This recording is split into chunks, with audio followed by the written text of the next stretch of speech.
Hey, and welcome to the Coffee Chat Queen podcast with your host, JMP, and our guest today, Miss Dominique, with Make It Happen Sis. All right, guys, so if you do not have your coffee cup, your juice, your water, whatever, make sure to stop the video to go get it first and then come back and chat it up with us on the podcast.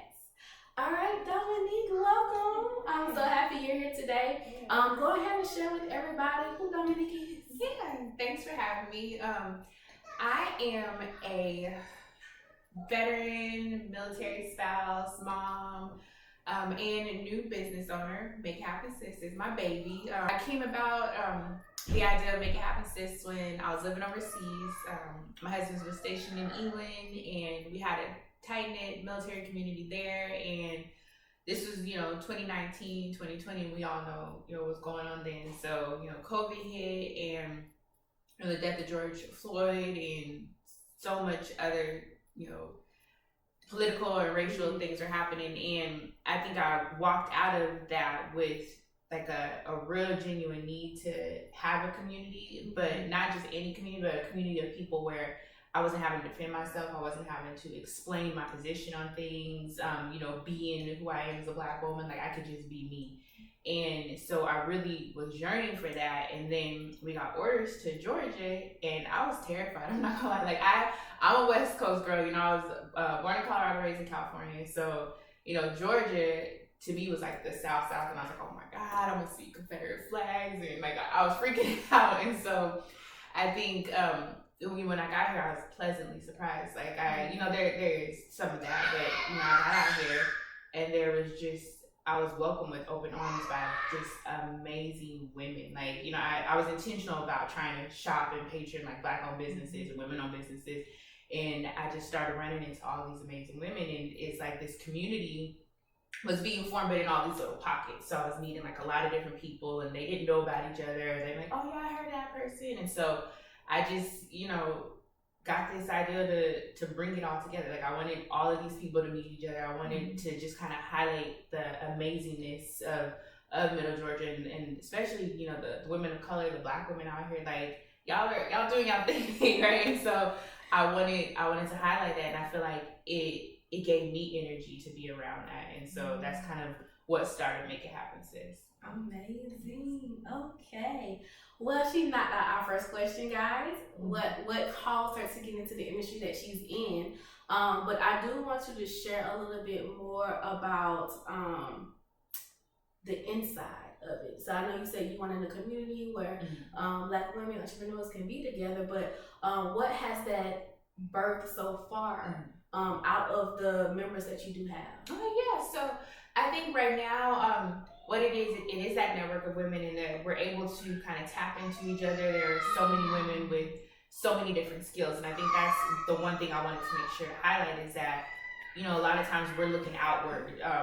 We're trying to go down, to Atlanta all the time and try to get all these things that many of our members already have. We have talented branding strategists. We have, coaches and consultants and people doing the thing and who've been doing it for a while. Like, we've got members in the organization who've had businesses for 15 plus years. So these are knowledgeable people. And I think being able to, get resources from them, we're doing workshops and things like that. And then also the promotion. So as I'm building the platform and building, my own network, then I can, Make It Happen Sis on that and build the network and promote all of the women in all of their businesses. So that's big. And I think what we're leaning into is the type of technology that we'll be using on our platform. So the platform that we have that is still, so we have a website, but then it's like under construction on one part of it, which is the member platform.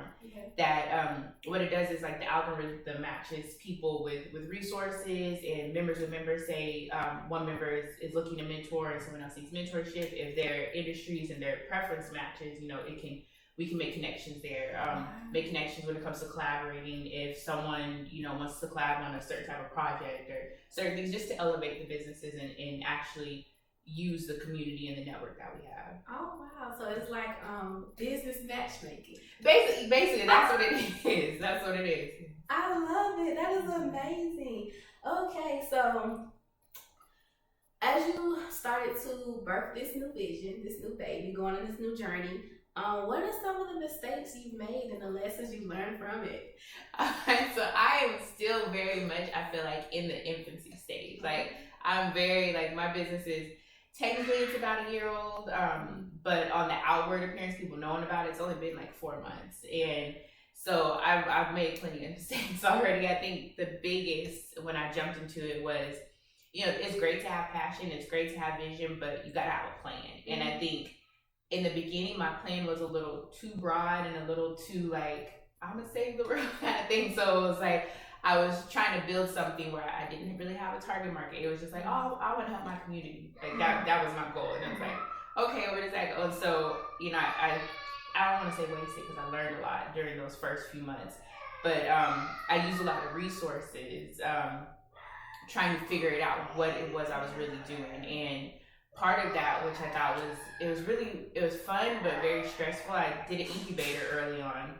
And when I applied for the incubator, I had this business model that I thought I was going with, which I said, you know, it was too broad. It didn't flesh out. It didn't make a lot of sense. And by the time I got there, I had figured that out. And so they're like, so what's your business? And I was like, And I literally went into this incubator, like, I had Make It Happen Sis was going to be an event.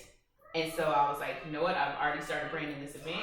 We're going to go with this. And it's Make It Happen Sis. And they're like, what's that? And I was like, women empowerment. And so, like, I literally, like, I felt like I probably looked like an idiot, but it was a lot of, you know, it was a huge lesson to be up against these other people in this incubator who, you know, had years of experience, who had business plans, and I just learned a lot, and I was able to suck it in. But, you know, those first few months, when your plan isn't clear, like, it makes things really difficult and really hard. So that was definitely in the beginning, not putting out my target market. Wow, that's amazing. I think a lot of entrepreneurs, especially like you said, passionate, excited about it, and they jump into it and they're like, oh wait, I didn't think it through.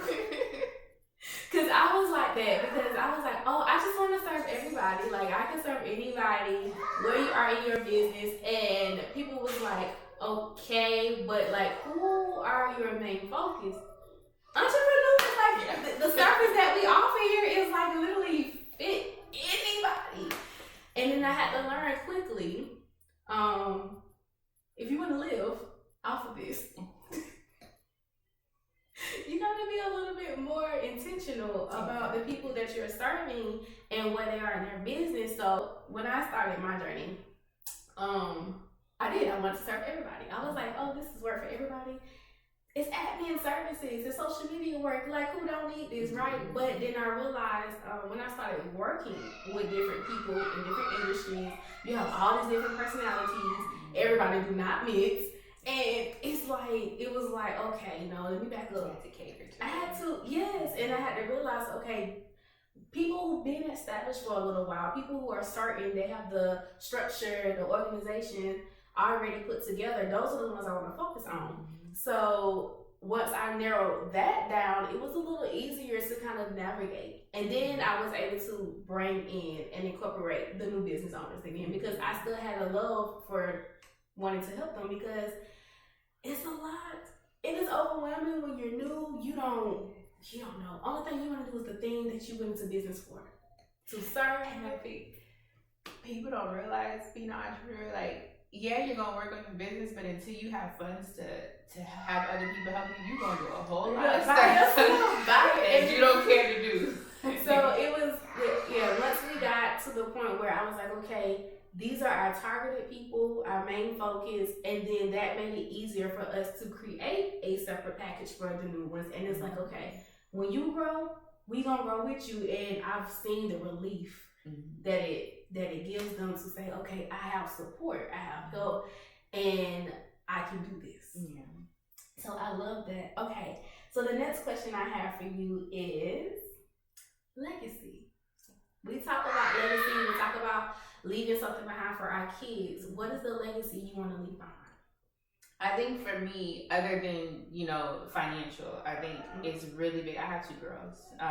And my daughter already, my 6-year-old, she's a firecracker. Like, she's what, you know, they would call, you know, like the bossy kind of, but for me, I see the leader in her. And I I really want to leave her with the permission to grow and to build and to lead and to be impactful, and for her to know that, you know, as a young Black girl, like, and she's so eccentric and she just does her own thing. She's already coming up with businesses. I love it, but you know, I feel like her seeing me do this, or her seeing me do this still as a mom, as a wife, you know, and I'm still, you know, in my femininity, and I'm okay with that, and I'm like, I'm still trying to do it all, and I'm not perfect at none of it, right? But I think she sees that. She sees the ups, she sees the downs, and she sees it's okay. And she sees, you know, the support my husband gives me. She sees the support our family gives us, and just leaving this example for her, so she knows, like, you know, you can literally do what you want to do. Like, you will be here for you. We're here for you. We believe in you. And I think that's the biggest thing is letting my daughters know that this can be done. Like, that you have permission. You don't need permission. Like, this is your road, baby. Like, and that's what I want to think. I love that. I love everything about that. Like, seriously, because as women, we have our own trials, period, just as a woman. But as a Black woman, you are labeled aggressive. You have an attitude, not approachable, and to be able to be in a industry of entrepreneurship, no matter what part you're in, being a boss is just, you have to put in more work. You have to come a little stronger, a little harder, and sometimes it's hard to be feminine doing it.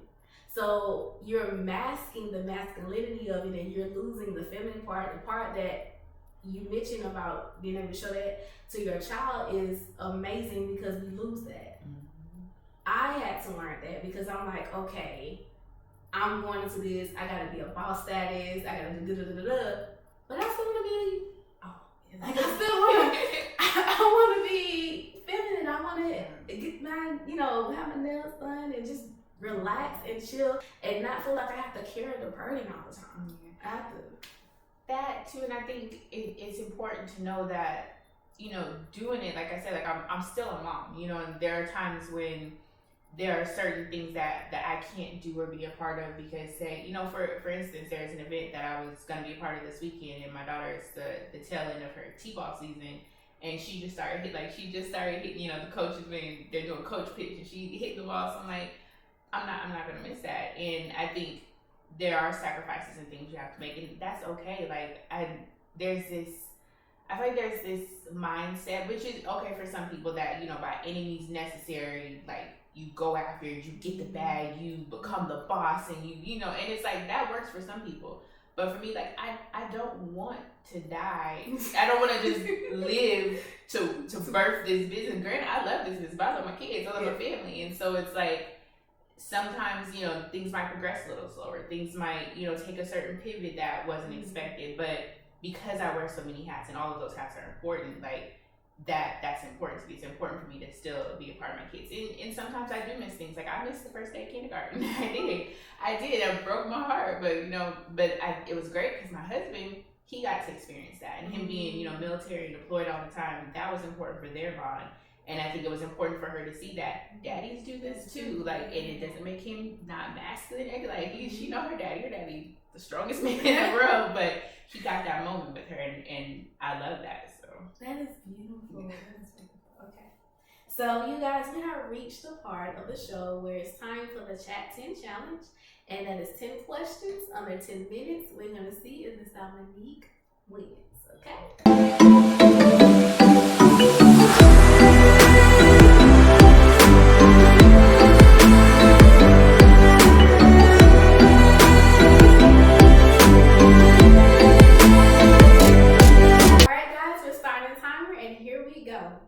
Okay, so you really just dived into the first question, and that question is, well, what do you do to maintain that work-life balance? Okay. I think what I do to maintain the work-life balance is understand that sometimes there's sacrifice, and making sure that the choices that I make, that I can live with them and I'm okay with them, and that I have the support team that understands those sacrifices. Amazing. So what is the biggest challenge so far that you've faced as an entrepreneur? Oh, that's a hard one. I think putting myself out there. Like I'm actually a huge introvert. People don't believe me when I say that, but I am. I'm so shy. I'm so insecure, and so putting myself out there for the world to judge has been the hardest part for me. Wow. Okay, so what are some of the most important lessons you've learned at this stage? Most important lessons to keep going, fall forward. Make sure you fall forward. Plan, but don't plan to the point where it's and was analysis paralysis. Take those first steps. That's another big one that I've learned, and use the network that you have. I think that's what people are the biggest resource, and I think learning that and actually using the network that you have makes a huge difference. Mm-hmm. All right, so what are some essential skills that you've learned?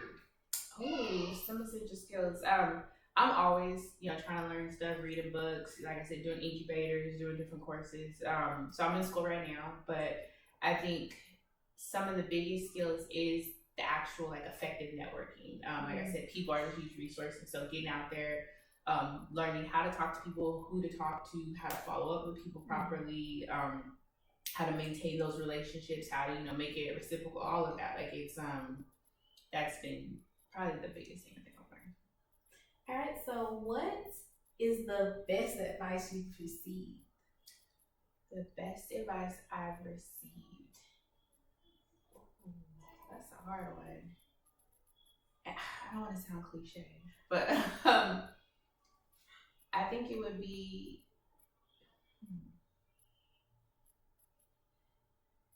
trust myself. I think it would be to trust myself. And my mom has said this to me in a numerous amount of ways. But she's seen things in me that I saw but I was afraid to acknowledge. And so I think that's been the best, is actually trusting yourself and going for it. How do you define success for yourself? For myself personally, it is, at the end of the day, if I set out to do what I have planned to do for that day, it's not, necessarily overtime, but just, did I make the most of my day? Did I impact someone? And can I have my children and my family look at me and be proud of what I did that day? To me, that's. Share with us one affirmation you tell yourself, and what does it mean to you?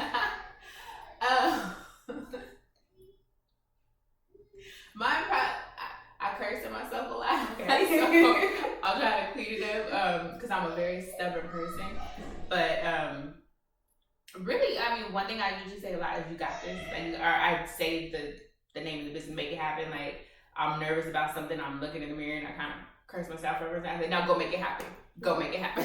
And so I'm like, okay, you said it, go. Love it. Sometimes you have to be that intentional with yourself. Like, get up, okay?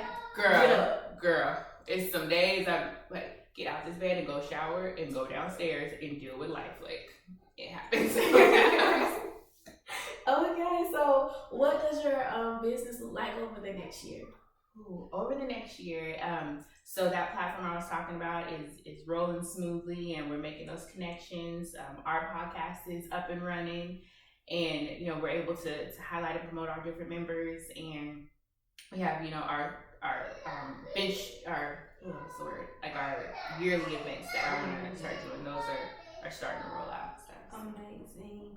And then if you could trade places with one person, who would that be? So, and I heard that on your last podcast, and I started thinking, so I'm kind of cheating a little bit. I actually, if I could trade and trade back, because I don't want to trade places with anybody.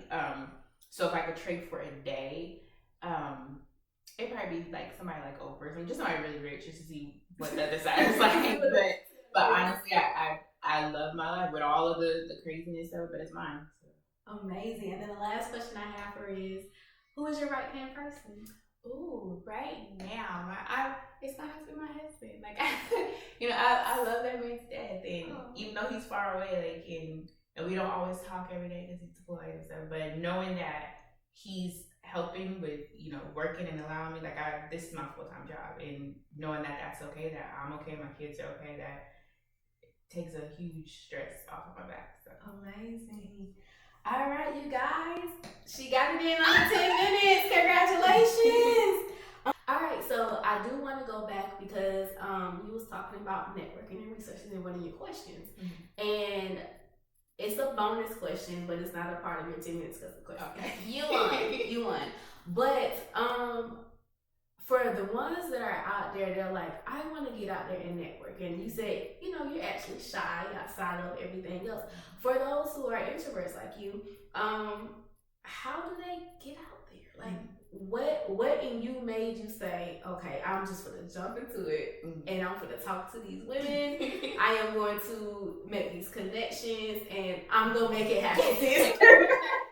Yeah, I think what makes me do? I think so. First, when I first started like really getting into having my own business and starting this, and this is before, like I said, I didn't have the full plan of it, but what I did do is write out a vision, for myself, and kind of like my own mission statement, and what it was I wanted to do, why I wanted to do it, and a lot of it was really about like my family and giving to my community, and so I had this. That was the one plan I did. I had this very clear understanding of why I was stepping into this in the first place, and I remember you can check.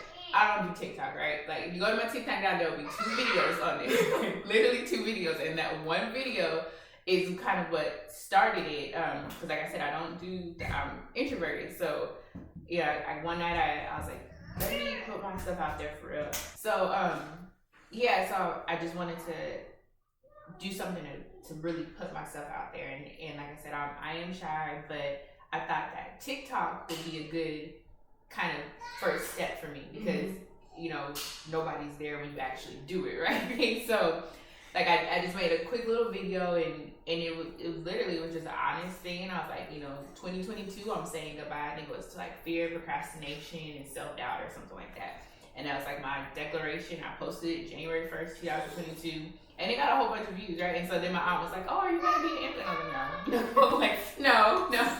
But that kind of, I feel like it set me up to let me know that, okay, like it's not that bad.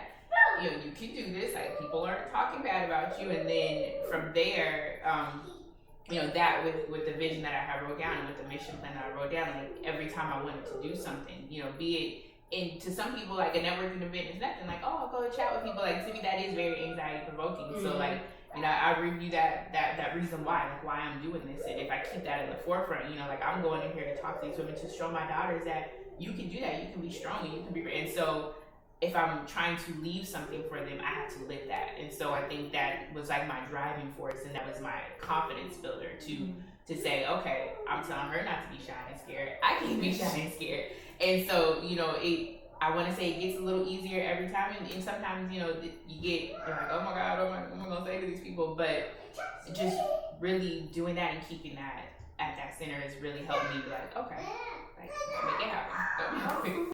All right, guys, that is a wrap on today's interview. I hope that you gained a lot from this. It was a really good interview. Like, I enjoyed the conversation. Just by talking to you, my confidence just skyrocket, because it's like, I can make this happen, sis. Okay, like I got this. Okay. So I'm gonna let you take this time to share your social media platforms, things that's happening new, more about the membership, how they can join, and everything else. Okay, so you can follow me on Facebook. Facebook name is Dominique Murray. Very simple. The page for our business, Make It Happen Sis, on Facebook. Our website is www.mihs, so Make It Happen Sis, mihs.co.com. So www.mihs.co. And with membership, really, you can just go to the website, click join now. It is a membership-based organization. So you fill out the thing, and then when you become a member, you actually get your business listed in our directory, and then there's a bunch of other things, other benefits of being a member as well. And if you're curious about membership, you're here in Middle Georgia, we have our Ladies Night event, which is a networking mixer. That's going to be the 24th, the last Wednesday of this month, at Lavino Wine Bar here in Warner Robins. So come out, meet with some of the members, promote your business, and get that out there. Amazing. All right, guys, thank you for rocking with me, JMP, and Miss Dominique on today. Make sure you go follow her on social media. If you are interested in being a part of Make It Happen Sis, please go to their website, get in contact with her, or just go ahead and do the membership. I promise you guys, you're not going to be disappointed. She recently did a launch event, and it was phenomenal seeing all of these beautiful Black-owned women entrepreneurs working together, collaborating. So what she's doing is needed, and it's worth it. It truly is. So you guys make sure that you follow her, and I will see you next time. Hey you guys, it is JMP here, and I just wanted to personally say thank you for tuning in on today's show. You guys really appreciate the support and the love. Also, I wanted to remind you, if you haven't liked and subscribed to our KB Lounge YouTube channel, make sure that you go do that and ring that bell to get notified when it's time for a new podcast show to drop. Also, I wanted to let you guys know and remind you that on Thursdays, 1 p.m. Eastern Standard Time, we drop a new episode of an entrepreneur sharing their journey and sharing what they do in their business. If you are an entrepreneur and you want to be on the Coffee Chat podcast, go to our website. It is www.myvast.com. Click the KB Lounge tab, and then up under that, you will also see the Coffee Chat Queen podcast. Go there and schedule your interview to be on the show. If you are an entrepreneur and you're saying, I'm not too crazy about being on camera, that is okay. We also do Coffee Chat Shoutouts. So if you're interested in having a Coffee Chat Shoutout on the podcast show, also go to our website. All of that information is there. So we'll also have your information in the description box for everyone to go find you and to check out your services and the products that you offer and your business. They're able to also follow you on your social media platforms.